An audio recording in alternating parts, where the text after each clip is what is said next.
trazer agora a participação com uma palestra da Luciana Mendes. Ela é servidora do IPEA, é técnica que comparece em nome da AFIPEA, Associação dos Servidores do IPEA, para nos falar sobre planejamento e viabilidade do SUS. Luciana Mendes terá de 15 a 18 minutos e depois nós teremos, então, o debate sobre a palestra. Luciana, muito bem-vinda a este nosso evento. Muito obrigada. Eu queria agradecer a possibilidade de estar falando nesse evento, em nome da AFIPEA, ao convite ao Sérgio, né, e aqui agradecer à Agência de Servidores.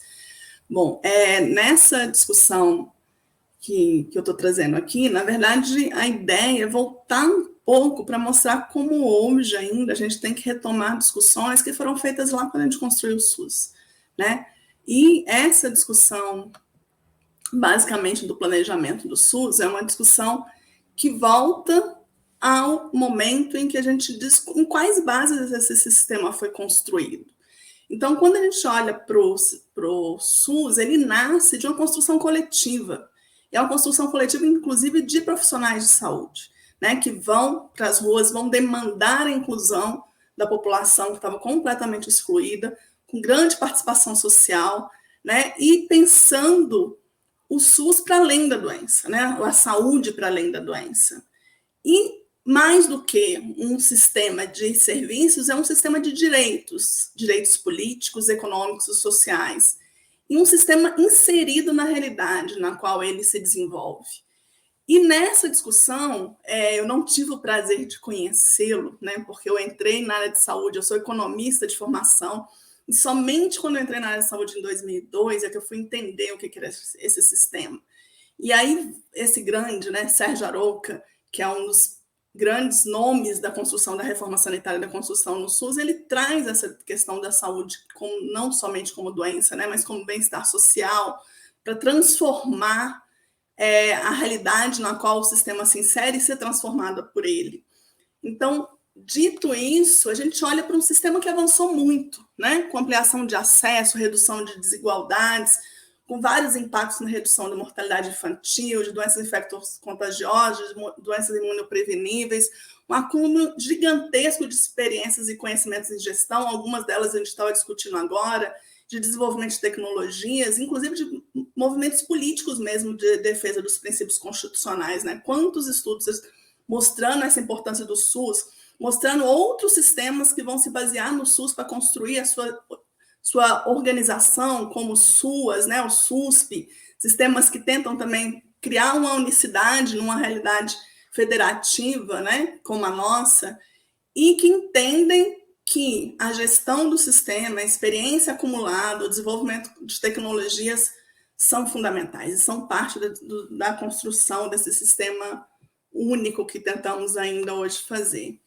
Mas, quando a gente olha para os desafios, né, que ainda são enfrentados, não que enfrentavam, e a gente vê a pandemia chega numa realidade em que o SUS está absolutamente subfinanciado, como foi já falado aqui inúmeras vezes, né? A gente não pode querer construir um sistema único se a gente tem apenas 43% de todos os recursos da saúde aplicados nesse sistema. O que significa ter um sistema em que eu tenho menos da metade dos recursos voltados para ele, que a maior parte vem das famílias, das empresas, ou seja, do setor privado?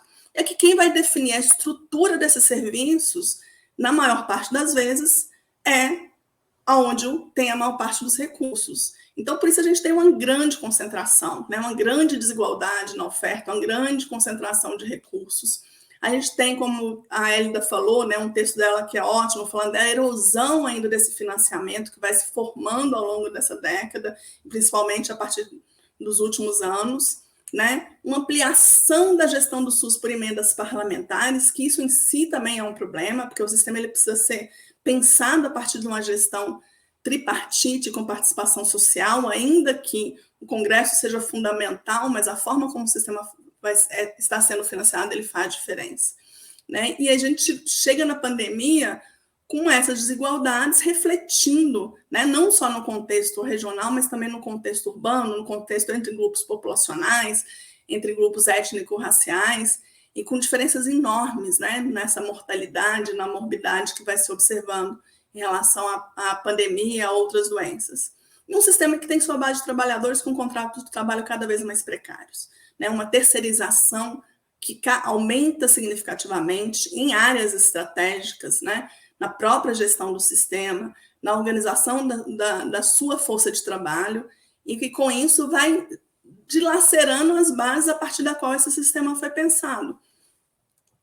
Quando a gente vem essa pandemia, e a gente tem 30,8 milhões de casos confirmados, né? Assim, porque devem ser muito mais, 666 mil mortes, né? Hoje, uma redução de expectativa de vida, ou seja, a gente estava avançando em ganhos de expectativa de vida, e de repente a gente está aí com uma estimativa de perda de 4 anos na expectativa de vida, né? E a gente percebe que essas desigualdades no acesso aos serviços, na estruturação dos serviços, respondem pelas mortes.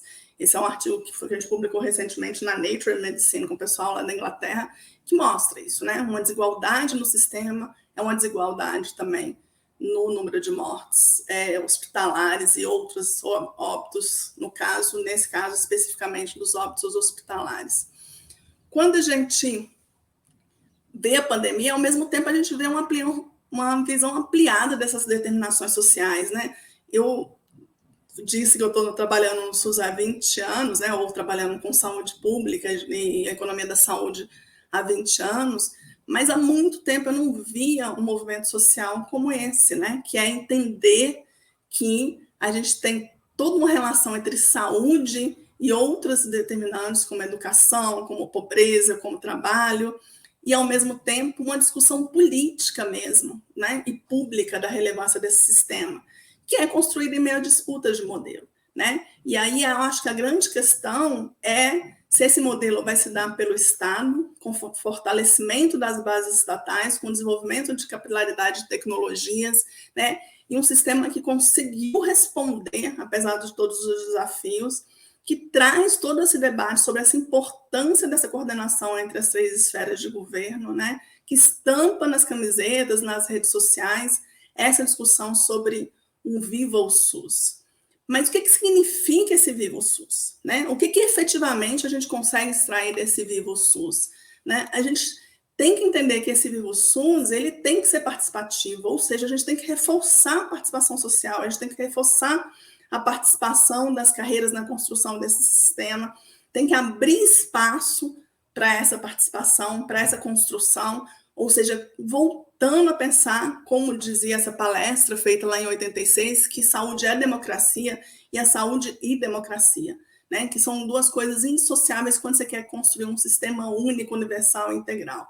Que não dá para construir esse sistema sem que o financiamento prioritário seja para o sistema público. Não existe sistema nacional de saúde no mundo com as características do SUS que não seja majoritariamente financiado com recursos públicos.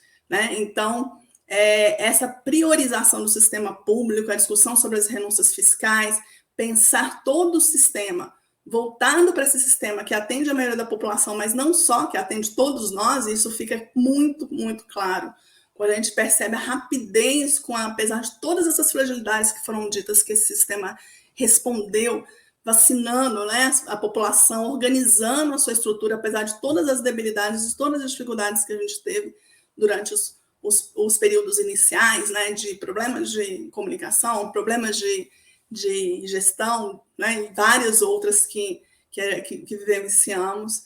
Precisamos, sim, de uma política de recursos humanos que valorize os profissionais que nele atuam, né, e formando esses profissionais cada vez mais para o SUS, né, e não pensando uma formação livre, né, que seja para qualquer lugar. E se a gente tem um sistema que o mercado ainda predomina no financiamento, a gente, de fato, acaba, às vezes, formando profissionais sem entender que seja multiprofissional em todos os seus aspectos, né, que pense não só os profissionais da assistência coletivamente, né, que não seja centrado em um profissional e na carreira para esse profissional, mas para os profissionais do sistema. Ou seja, quando eu penso lá uma agência de desenvolvimento da atenção primária em saúde, ela é super importante, mas ela tem que pensar para além, né, da escassez do profissional médico, dos enfermeiros, dos fisioterapeutas, dos odontólogos, dos profissionais da gestão, da auditoria, e construindo essa valorização, entendendo que esse sistema é de base humana, né, que ele precisa de investimento nesses recursos humanos,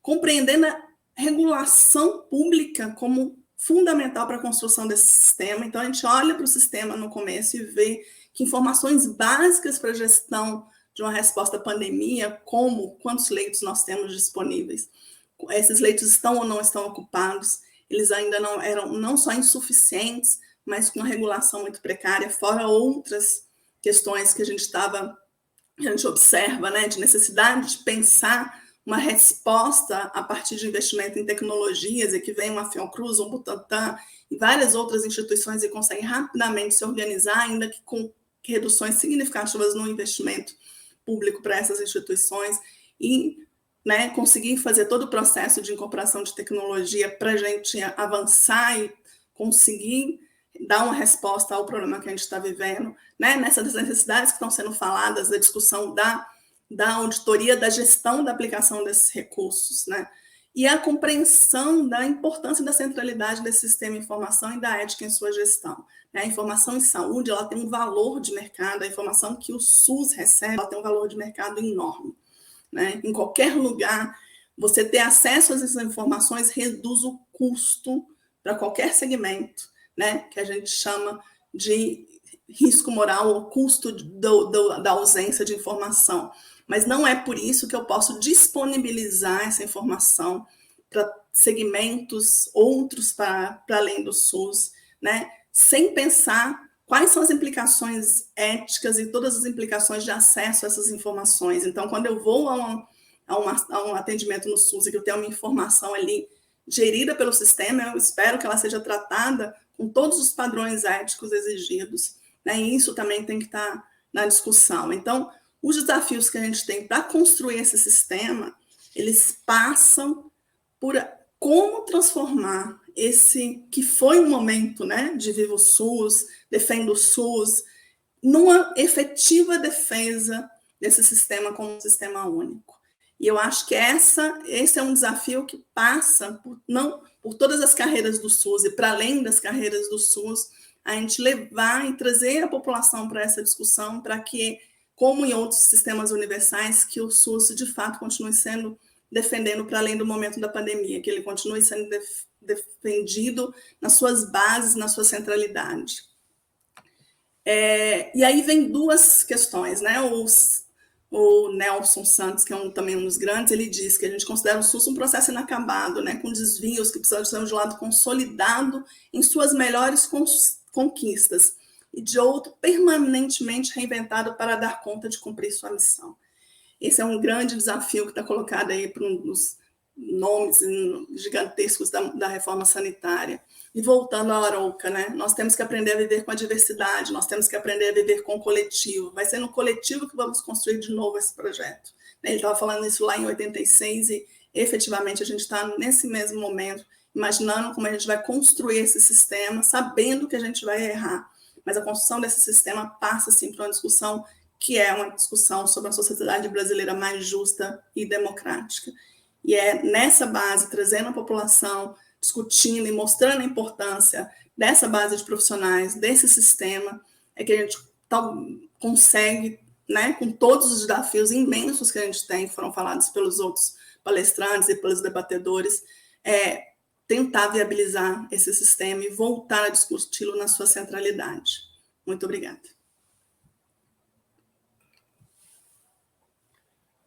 Doutora, muito obrigado pela sua apresentação, Luciana, perfeita. E então, para a gente continuar esse debate, para a gente continuar essa discussão, eu queria convidar a Maria Helena Machado, que é uma pesquisadora da Fiocruz, para que ela possa agora, durante os próximos 15 minutos, digamos, bater um papo com a Luciana Mendes a respeito dessas questões todas, até porque a Luciana nos trouxe de novo a figura de Sérgio Arouca, que eu imagino que seja uma figura muito cara também a doutora Maria Helena. Muito bem-vinda, bom debate.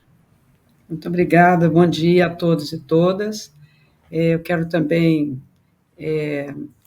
agradecer o convite feito pelo Sérgio e pelo Paulinho da ASFOC, né, que é uma pessoa querida, e também meu colega na Escola Nacional de Saúde Pública. A Arouca, como sempre, é uma pessoa muito lembrada, muito querida por todos nós, nosso colega de departamento de Administração e Planejamento e Saúde da Escola Nacional de Saúde Pública, onde eu trabalho, e nossa escola, Escola Nacional de Saúde Pública, tem o nome do querido Sérgio Arouca, né? Então, é com muito carinho que eu também agradeço, Luciana, as suas palavras e a sua exposição tão bonita e tão bem feita, né? E tão voltada para a saúde pública, que é muito importante. Eu queria dizer, eu escutei um pouco também a palestra anterior, então eu queria aqui dialogar com você, Luciana, colocando uma preocupação, algumas questões que eu considero muito relevantes, né? O Sistema Único de Saúde, ele é um conjunto de ações, né? E você bem lembrou, muito importante, essencial, né? Talvez um dos maiores, se não o maior sistema do mundo, né? Ele demonstrou na pandemia a importância dele, né? Mas eu vou aqui, até por conta das pesquisas que eu venho realizando na Fiocruz, nesse momento, sobre condições de trabalho dos trabalhadores da saúde, né, no contexto da Covid, e a questão da saúde mental também. Então, a gente tem dados muito graves, muito sérios, muito preocupantes em relação a tudo. E aí eu acabo dedicando uma atenção maior àqueles que cuidam de nós, né, que cuidaram de nós na pandemia e continuam cuidando de todos nós, né? Eu estou falando aqui de um conjunto de trabalhadores da assistência. E da assistência aí eu não estou dizendo só aqueles que são profissionais de saúde no sentido estrito da palavra, mas toda a assistência, todo o conjunto de trabalhadores que prestam, de uma forma ou de outra, assistência à nossa população, a nós que adoecemos e tudo mais. Então, eu diria que é muito importante atender e prestar atenção nos trabalhadores e trabalhadoras que salvam nossas vidas. É preciso cuidar desses trabalhadores, eles estão adoecidos. A pandemia piorou muitíssimo o quadro, que já demonstrou, inclusive, no debate que você falou e que anteriormente também foi dito, da gravidade. Nós estamos falando de 4,5 milhões de trabalhadores, né? O sistema de saúde é desse tamanho, né? As pesquisas que realizamos e estamos realizando, ela escutou até agora 40 mil trabalhadores em todo o país. Então, a pesquisa com muito fôlego. Eu diria que esses trabalhadores estão precarizados, estão terceirizados, uberizados, né? Estão vivendo uma situação que eu chamaria de uma perda substantiva do vínculo estatutário, do vínculo formal, seja RJU ou seja CLT, levando que milhares de trabalhadores têm instabilidade brutal, gerando adoecimento. Isso, em plena pandemia, ficou mais claro, mais grave, mais contundente, né, Luciana? Isso, você sabe que isso foi uma realidade muito dura. A gente viu isso na televisão, as nossas pesquisas também foram ao ar, mostrando essa realidade. Então, o quadro imposto e exposto na pandemia é desolador e preocupante. E aí eu incluo todos, mas com força aqueles que estavam na assistência direta. E aí eu incluo todos, quando eu chamo de trabalhadores, eu estou incluindo os médicos, os enfermeiros, toda a equipe de enfermagem, os farmacêuticos, nutricionistas, o pessoal da recepção, da segurança. Nós temos que falar também daqueles da administração, da gestão, né? E, por que não, também dos auditores, né? De todo um conjunto de trabalhadores que estão prestando e que prestam assistência. Aqueles da vacinação, da imunização no país, né? Um dos sistemas mais importantes e mais bem feitos do país, apesar de todas as críticas que nós foram bombardeados aí nesses 2 anos de pandemia, né? Nada mais importante do que carreira SUS.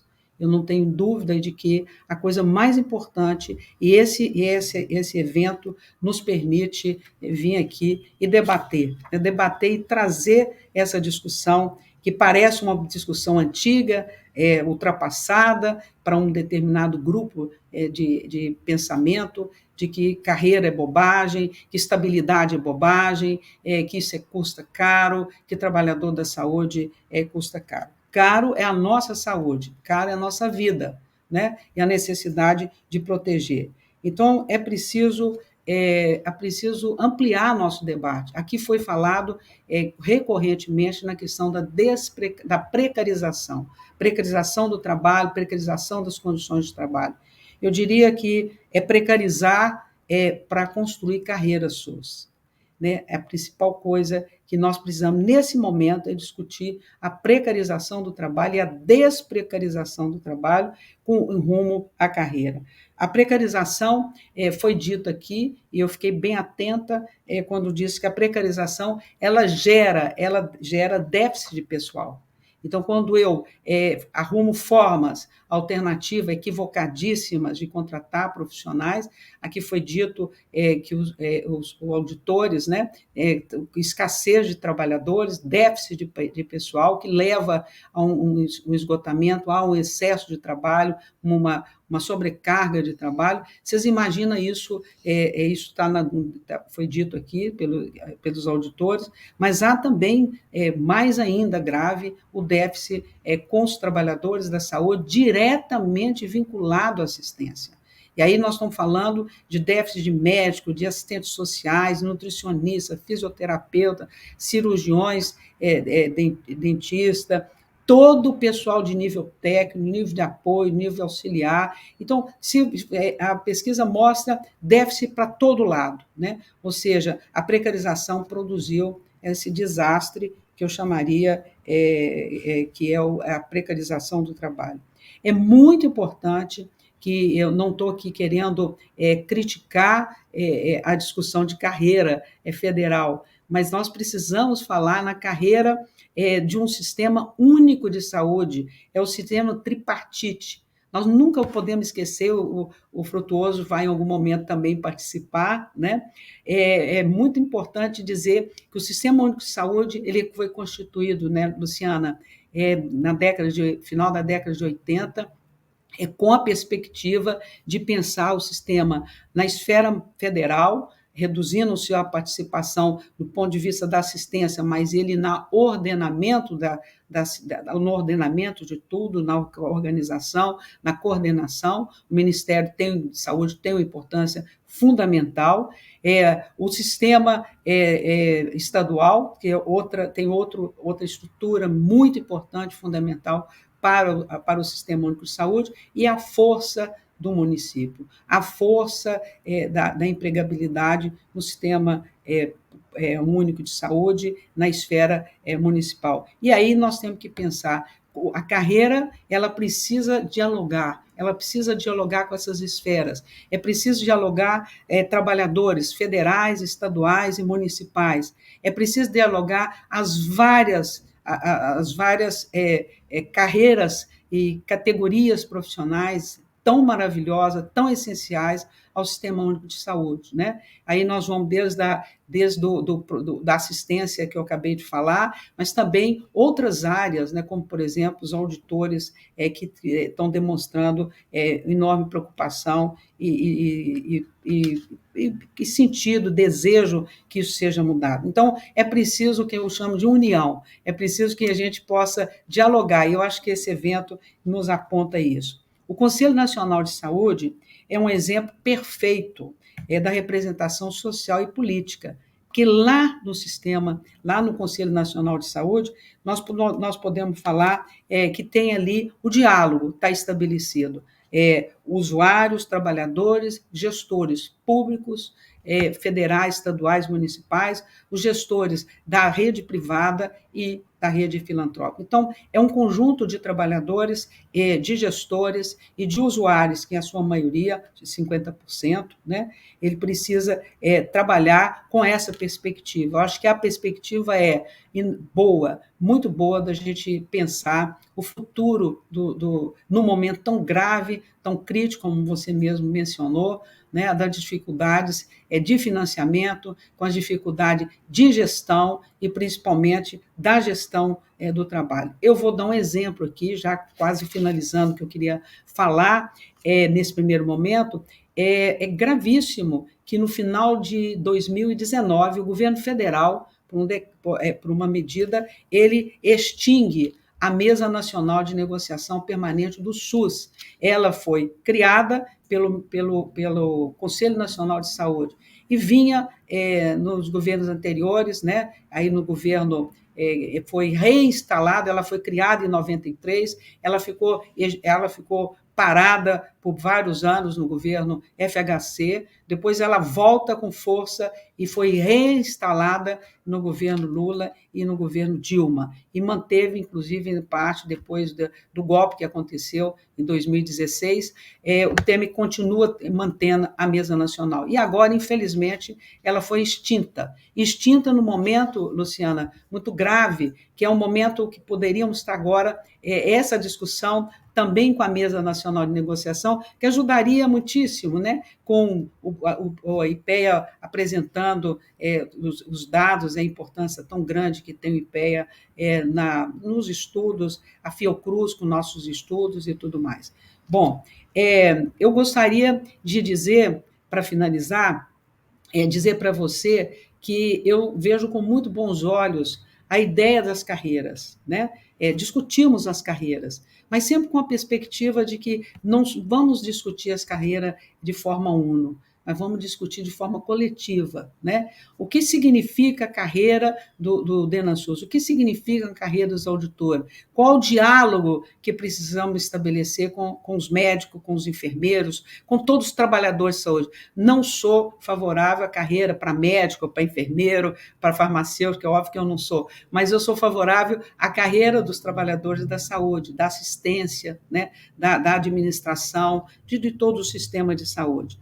É preciso louvar, como foi dito aqui, depois de 3 décadas, a instalação e a aprovação do piso salarial da enfermagem, os avanços que nós tivemos agora dos ACS, né?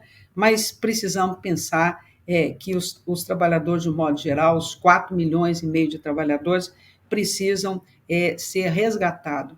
Infelizmente, eu conheci a Arouca, tivemos bons debates com a Arouca, queridíssimo, e toda a estrutura da reforma sanitária, né? Tive a honra de trabalhar com ele, inclusive, no início do governo Lula, quando ele ainda estava vivo, né?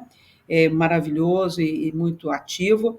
Eu sempre falava para ele, o SUS, ele construiu um sistema maravilhoso, tripartite, federal, estadual, municipal, trouxe dignidade para a população, trouxe dignidade para a assistência, mas negligenciou a questão da gestão do trabalho, negligenciou a questão dos trabalhadores da saúde, de um modo geral. Aqui está claro, esse debate deixa claro isso aí. A pandemia mostrou com clareza isso, né? A necessidade, como foi importante ter o SUS, como seria mais importante ainda se tivéssemos uma carreira sólida, segura para esses trabalhadores.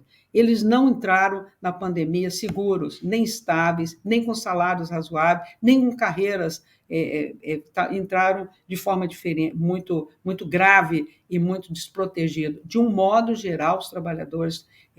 E, por fim, dizer, como é que nós podemos proteger nossos trabalhadores do SUS? Eu acho que esse debate ele mostra o caminho da carreira, da desprecarização do trabalho, a redução do déficit da força de trabalho, né?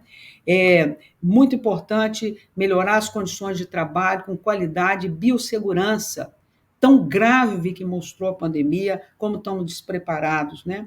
A dedicação, salários que permitam a dedicação mais própria dos trabalhadores, eles não pararem de ter que fazer bicos, pararem de ter multiemprego e ter carreira que permita eles acolher e trabalhar para o SUS e pelo SUS. E, obviamente, o retorno da Mesa Nacional de Negociação, que ela poderia e poderá nos ajudar nesse debate. É isso. Eu espero ter ajudado um pouco no debate, aberto a perspectiva de que o SUS ele é feito de pessoas, de trabalhadores. Se o SUS é um patrimônio nacional, né, que o Congresso definiu assim, é preciso elevar também nossos trabalhadores em todos os níveis, a trabalhadores essenciais, patrimônio do país, patrimônio do Sistema Único de Saúde. Obrigada. Luciana? Bom, primeiro é uma honra, né, estar aqui com a Maria Helena, que é uma grande referência para todos nós, né, essa discussão de trabalhadores da saúde, recursos humanos da saúde. E, assim, eu não tenho... Concordo em todos, em gênero, número e grau. Primeira questão que eu acho que essa é uma discussão central, né, é carreira do SUS. E como é que a gente traz todos os trabalhadores para dentro dessa carreira, pensando, inclusive, na carreira, a questão salarial, formativa, de condições de trabalho que garantam que esses trabalhadores se dediquem ao sistema, né, e não fiquem se dividindo também aí entre vários empregos. E a outra questão é que não é uma carreira federal, né, é uma carreira tripartite. Então, por quê? Porque se você federaliza a carreira, você tira também a autonomia da gestão local, a discussão sobre como esse sistema. Então, fortalecer a mesa de negociação, a participação social pelos conselhos e a discussão nas CIBs e nas CITs, né, e na gestão colegiada das regiões de saúde, isso é fundamental. E eu acho que essa...